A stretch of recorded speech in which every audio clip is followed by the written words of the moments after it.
Welcome to Start Healing with YFAC, the Yavapai Family Advocacy Center podcast. YFAC provides any and all types of support for victims of interpersonal crime in Yavapai County.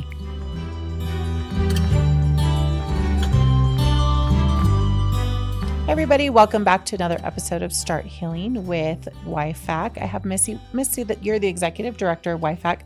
What does YFAC stand for? YFAC stands for the Yavapai Family Advocacy Center. And what are some of the things that you guys are, take care of there? So the Advocacy Center is a nonprofit, and what we do is we provide services to victims of crime, and those are any type of what we call interpersonal crime. So specifically stalking, human trafficking, child abuse, elder abuse, domestic violence, families where there's been a homicide or a suicide, victims in those kind of interpersonal crimes. We give services to all of those people. I wouldn't even think about like stalking. And then you mentioned suicide. Those were things I was like, well, if somebody commits suicide, you have to deal with it. Right. And so you guys are set up to help support that family. That's awesome. Because I was even thinking like what happens, you get it. Like somebody committed suicide and those families are going through something, but deal with it. Right. But that's great that you guys, and I know this month, we're coming upon, special, right. special So month. April is Child Abuse Awareness Month at the national level. And it's also Nationally Sexual Assault Awareness Month. So it's just trying to get the word out, because I know it's every time I talk to you, I've talked to you a couple times before, but it's, my world is this big. I try to nothing bad happens in our community. Everything is peaches and ice cream, and it's just good all the time. And you're going to tell me it's not. No, it's not good all the time. And I've lived in this community 20 years, and I think it's beautiful, and it's a happy, healthy, wonderful community, but it's not good all the time. And these things are happening everywhere in every socioeconomic class, every neighborhood, every situation. They happen. We don't know they happen because these are all the kind of crimes that people do in private. Mm-hmm. They're quiet and they're private, and they are surrounded by a huge air of guilt and shame and embarrassment and those kinds of things that drive people to not tell other people. They drive people to keep it private mm-hmm. and safe. We don't want anybody to know this is going on in our family. So then those of us that live next door get to go on through our merry life and be oblivious and don't believe that it's happening. And that's great. Right. And it's wonderful. But the flip side of that is we want people to know that it is going on and that there's places that will help them. And if it's happening to them, we want them to know that there is somewhere out here where you can call and get help. And it's a community agency. It's not a government agency. The support you receive is evidence-based, nationally recognized, and it's 100% free. Nobody's going to interrogate you or take your insurance or any of that kind of stuff. We just want to know who you are, what you're going on. We let them tell us their story, and then we want to help. And I would assume, growing up in an environment like that, the police are not always known as your best friends or somebody that you can turn to. Right. That's exactly true. And my family has lost, I could check back and find 6 generations of law enforcement. And my heart is with law enforcement. My husband just retired from that. But in my role, I have to recognize that the families that we work with, it's not the same for them. And that's because most of these abuses happen generationally. They cycle through each generation in a family because it's so private. They're not seeking the help mm-hmm. that they need. And basically it's kind of the known lifestyle for the next generation. And it's a really hard cycle to break. And so what they're seeing as children is the police being called on their family and hurting their family, blaming their parents for something, harassing their parents. because in a home where there's abuse going on, there's probably a lot of other things that are being neglected. Your home environment, all those kinds of things are going on, right? And there's yelling and there's nuisance issues that police get called over and they have to come and address with you. But when they've knocked on your door 2, 3, 5, 10 times in a year, now they're the bad guys. And kids see that and they believe that their family is being targeted by the police. And so they don't look to law enforcement as the heroes and the helpers and what we grow up knowing are the good guys that are going to save you and rescue you. Or they're protecting that image of the perfect family. Correct. And so it's like, I don't want my friends to know this is going on, or I don't want the girls at Bunko to know what I go through. Because on social media, we look like the perfect family. When we're out at the kids' field, watching them play sports, we're the perfect family. No way am I calling somebody because I can't let it out that, that there's this going on. I know back in my day when I was a kid, like the rules have changed so much now to where if the police suspect domestic violence, they act on it. Where back in my day, it was more, and I say back in my day, like the 80s, early 80s, you called the cops and the cops, well, there's nothing really I can do. There was so much that their hands were really tied in some of the situations to where, it's, going through that as a kid, you watched the cops come and nothing ever happened. And so how are the rules changed or the laws changed for police now? Well, they've evolved, right? And to understand, basically, our nation tries every generation to become, I guess, what we would call a little bit more trauma informed and understand that there's reasons behind why somebody's not going to cooperate with you when you go out on a crime scene. And there's reasons why they might call and ask you for help and you go out and you initially help them and get them away. And 2 days later, that person is right back with their abuser, back in that relationship. And in many of those situations, law enforcement do that over and over. And then they think, I'm not going to help. I can't help you anymore. I'm beating my head against a wall. Right. That's what I'm sure decades ago, police thought, and the laws aren't going to help me. I can't intervene if you don't want me to intervene. And so the laws kind of have changed where if our law enforcement officers believe that somebody is being victimized, they have the right to intervene and step in. If they can see an injury or a crime rate, they can interject themselves into it, whether the victim wants them to or not. And in some situations, if it's serious enough and the injuries are serious enough, the state can take over, and now it's the state charging that person with a crime, just like they would charge them with a crime of robbery. It's not a business. It's not like the business is like, oh, never mind. You can't commit a bank robbery. And the bank's like, oh, never mind. We're okay losing that $2 million. Let them keep it.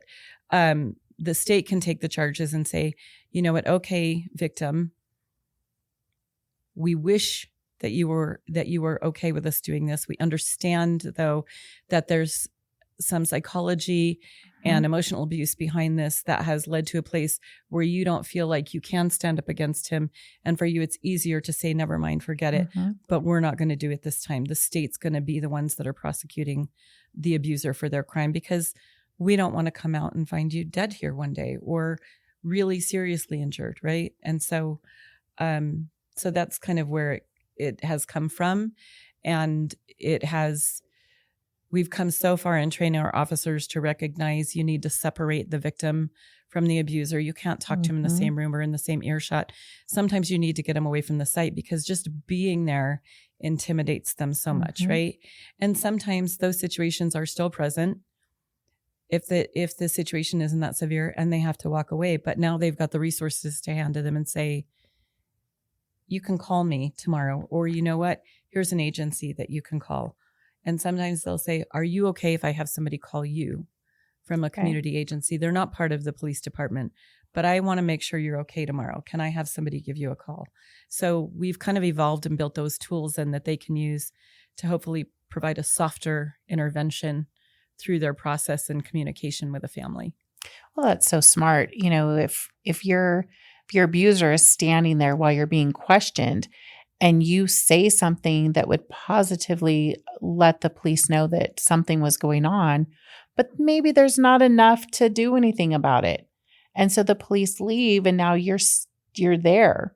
Right. And I mean, the repercussions could be deadly. And, by separating them, they can at least say, yeah, I'm stuck. There's nothing I can do. And they're not hearing this. I know last time we talked about when somebody was a victim of, sexual assault or something. You guys have the whole setup to where they can come there and they can speak with your counselors. You do the kits on them. You do something similar with, the domestic violence. We do. There? Well, so first off, we partner with all the law enforcement agencies in Yavapai County very closely. We have memorandums of understanding with each agency, and we do not all the forensic evidence collection, of course, because that's at the scene, but we help them with some of the forensic evidence collection. That would be the interviews, particularly of children. But if it's an adult that is very fearful and doesn't want to talk to law enforcement, we do forensic interviews on those people as well. Or maybe they have cognitive delays as an adult. And then all of the physical forensic exams that need to be done in situations, strangulation cases, sexual assaults, a severe physical assault, they're going to go to the hospital and get stabilized. But our nurses come in and do those exams. They have some additional specialized training. And then they're really trained in documenting the injuries, documenting the sexual assault, documenting strangulations, that kind of thing. So that all happens at the Advocacy Center here in Yavapai County. It's just a much softer environment, and it's a place where they have an on-site advocate support from the moment they walk in the door through that entire process. So they're not left sitting in a waiting room to get called back into a medical exam room, not knowing what's coming next, not knowing how long it's going to take or who took their child away to talk to them, any of that. We've got support built into that whole process. Because how many people walk away from that and just go, I can't even deal with this anymore? So many will back out and say, never mind. I'm good. And it's simply because they don't want to go through an exam or an interview again. They don't want to do that. Or it's already, I've been sitting here an hour and nobody's seen me. And by then you're kind of talking yourself out of it. And you've gone through this so many times that maybe it's like, it's fine. I'm just going to go back home and it's going to be okay or whatever.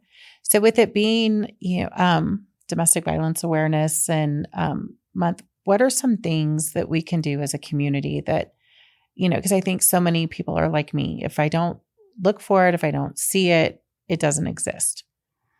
And there's got to be signs out there of things that we, if we hear something, because I would be afraid of, well, it's probably nothing. I saw him kind of grab her arm and it's probably nothing. And, I shouldn't call the police on something like that. I don't want to be I'm stepping out of something that I should be involved in. So. Right. Well, and so April's actually Sexual Assault Awareness Month. Yeah. October's Domestic Violence Awareness Month, but we cross over a lot of education and information on both of them because in most domestic violence situations, if it's people that co-live together, right, or a romantic relationship, there's sexual assault involved in the domestic violence, so they kind of go hand in hand in a lot of situations. It's so private; it's hard to know what to watch for. I would say if you're close to a person, your gut's going to tell you something's not right, and we all know, and we might just think, if it happens once, maybe they're just having a bad day, maybe. Yeah. Maybe he's upset she got a new puppy and they're just going to fight about it for a while and then he'll grow to love the puppy and he'll be okay, right? That's a normal, typical relationship. If it's something you're seeing in a person kind of every so often or in a cycle, because there's a pattern in a cycle to domestic violence. Right. There's a honeymoon period, sorry, I'll never do it again. Love you period, right? The build up. And then there's I'm losing control again. I need to ultimately 100% control this person. They're not under my thumb. I better get them back under my thumb. And then there's a blow up and an abuse again. And then it just cycles around and around like that. And so you'll see it and you'll know. And even if they're not admitting it to you, it goes so far to tell somebody, I care about you. I just want to know are you okay? I just want to make sure you're okay. And they're going to tell you yes and yes and yes. But just to say, but if you're not, it's okay. I'm a person you can talk to. It's safe, and what you tell me is going to stay with me. Like, you have to be ready to hold their secrets. Right. And if you're not, don't ask them. Right. Because they won't ever trust you again. Right. And if somebody's forced into getting help, the help's not going to work. Right. We have to let them know there's a safe place that they can come to, or a safe person they can talk to, and then and build on that. And gradually, eventually, if they trust you over time, you're going to be able to tell them, you're going to be able to convince them there's more people out there that care about you. There's more people that want you to be healthy and feel safety, right? Do you feel safe in your world? And if you don't, you deserve it. And people deserve to feel safe in their own world. And that goes so far. But we know that women leave, or men, there's men in DV relationships, but a person being abused will leave 7 to 10 times before they stay away, if they ever attempt to try to leave, right? And so the more non-judgmental support they can get through that, the faster that process is going to go for them. As soon as they feel judged or they feel told what to do, because basically when you're in an abusive relationship, you have somebody making every single decision for you in your life. Every single decision, right? You don't get to make them for yourself. They make them. Well, how does it feel when then you tell somebody and they're like, well, you have to do this. You're going to do this. I'm calling this person. We're going to tell this person. Now you've done the same thing. You're doing it for a different motive. You want to save them and help them, but you're stepping right into that control role, and none of it's going to help. They're going to go back to the control they know. Right. They're going to go back to the world where at least I know this. I know how to work my way around it and manipulate it. I'll go back there. I'll stay where at least I know where my space is. I'm not going out into the new world where other people are going to make decisions for me, but I have never experienced that and I don't want it. Right. So especially when the decisions that are being made for me, I still have my lifestyle. I still have, the picture, whatever, my kids, is going on. My kids, my everything house, is, my community. I still have what I live with every day. And now you're going to take that away from me. I get. And you want to take it away from me, but what are you going to put in its place? Because all you're telling me is you're going to make things better, but you can't say that if you, so you have to let them come to that realization and make the choices to do some really scary things for themselves and just be there to support them while they do it. Stepping out on your own is scary. Well, and I think we need to be understanding too of the fact that, because we all have experienced those people that have continually gone back, and you're like, oh, he's leaving them for sure this time, and she's walking away this time. And then she went back to him. I'm done. Like, I'm not getting involved with this anymore. But be strong, be that friend that hangs in with them. If you can, do it for sure. And I talk to DV victims and they will just break down. And because when they are ready to leave and they do, they say, I have nobody. My family doesn't talk to me anymore. My mom because they've been isolated, right? In years. They don't love me anymore. They don't want anything to do with me. And so it takes, like my team is really our victim advocates. We go through so much intense training on this. I'm telling them in a soft way, letting them know, you know what? Sometimes people who love you the most have to step away because they can't watch you continue to get hurt. And if they tried to help and it wasn't working, they can't keep watching it. That doesn't mean they aren't standing out there somewhere, loving you and waiting for the day that you call them and say, I left and I need you. And that's, you know what I mean? And so we kind of help them that's scary to make that effort and reach out. But our advocates will kind of give them the training around why somebody's brain moves them to the place to step away, but they still love you. And so once they can kind of wrap their head around that and understand it, then it's easier to reach out and try. And way more often than not, that friend, that family member, that loved one out there, that community connection is like, oh my God, this is the best day. Yeah, I'm here. I'm totally here. what can I do? What do you know? And so then we talk to that person if they're willing to and say, you can't come in guns blazing. Yeah. Tiptoe lightly. We're going to let them take the lead now. Our job is to say, what do you need me to help you with? And then you gather the information and come back to them and say, here's what I found. And it looks like you might have a few choices. And so here's what I found. And you help them with that. And then, but then it's their choice to make. Right. And so it's a process, but it is life-changing to watch it happen. It is life-changing to watch a person become strong enough to be their own hero, right? To say, I went through what I went through because I did. Maybe it was supposed to happen. Maybe I don't know why it happened. I'll never know why it happened. But today is my day and this is my life and I deserve to have a happy, healthy life. And I'm going to build it for myself. That's and it's awesome. Just life-changing to watch it. And as you were talking, I was thinking in my head, like, how do you do this every day? How do you listen to these stories and hold people's hands through this? And you summed it up with such a positive of being able to watch them pull themselves out with your help. And it is, it's the best, in my opinion, it's the best job in the world. Right. And it is, and I get asked that all the time. And it just, to me, sure, there's days where the heavy story, I've been a forensic interviewer for 20 years.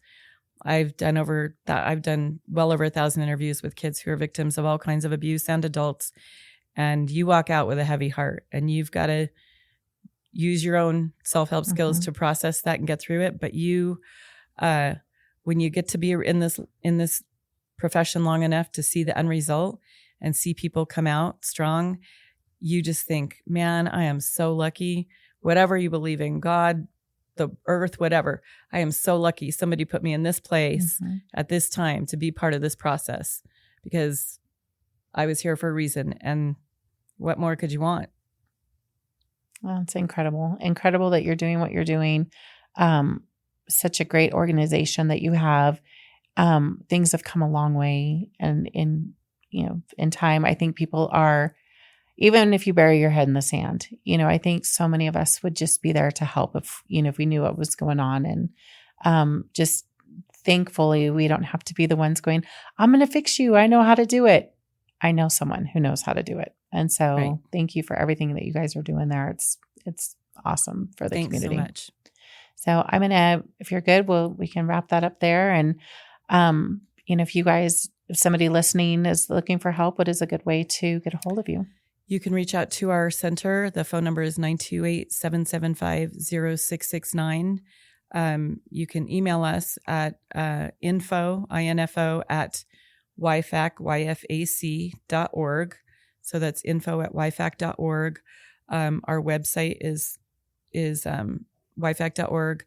Just you can get a hold of us. Come knock on our door. We're 8485 East Yavapai. We're on Bob Drive, the corner of Bob and Yavapai, and just come knock on the door. We're there Monday through Friday.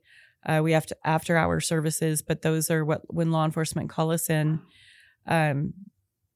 But we have people that hear about us and just come ring our doorbell, and we're a locked facility, so it's safe. When you come in, it's safe. We have to let you in the building, and we'll just have you sit down with an advocate, and you tell as much or as little as you want to. And I've had people come in and just say, I thought I wanted to talk to you, but I really don't. And we say, okay, can I get you a bottle of water? And we had a lady a couple months ago say, yeah, I don't think I'm ready to talk. And she's like, but my phone is dead. Could I charge my phone here? Would that be okay? And I'm like, absolutely. And we have a beautiful facility that looks like a really nice home. And we give her a little place to sit and plug her phone in and give her some water. And she sat there for about an hour and a half and kind of thought to herself and left and came back about a month later and said, can I talk to somebody today? We're like, absolutely, you can. That's awesome. I was going to ask that. And she talked for a little bit and left again. And she called. I heard she left. She was going to come back in. That time she left, but then she called again about a week ago. So she'll eventually, it's a process, and we're okay with that. But that's good to know too. And I was trying to wrap it up for you, but when you mentioned that, my thought was, I think people walk in and it's like, oh, if I go in, they're going to call the police and they're going to tell them what's going on. And I just really need someone to talk to. The only time we ever have to call the police is if the crime is against a child. We're mandatory reporters. So if you're bringing your child there to tell us of a crime that happened to them, or we have teens come to us that are under 18, and before they tell us their story, we're going to tell them, I'm a mandated reporter. And yes, I'm here and I will be with you every step of the way, but I have to make a call if you tell me a story and I know a crime happened against you. But other than that, if you're an adult, it is not our job to report for you. That is your choice. We are just there for you. And that makes so much sense because it gives them a safe place to just, when I'm ready, and maybe today I'm just going to walk in there and just talk a little bit and see what this is about. And I'm not ready yet, but I'm going to need maybe a few visits. So I'm glad that you touched on that, because that's my thought was how scared somebody might be that if I go in and just want to talk to somebody, they're going to have to call the police. No, we don't. Yeah. And I'm glad you brought that up too, because it's important for people to know. Perfect. Well, if you have a need, reach out to YFAC. We'll list the phone numbers and websites and all that good stuff. And I just, again, thank you for everything that you do. Thank you. Start healing with YFAC.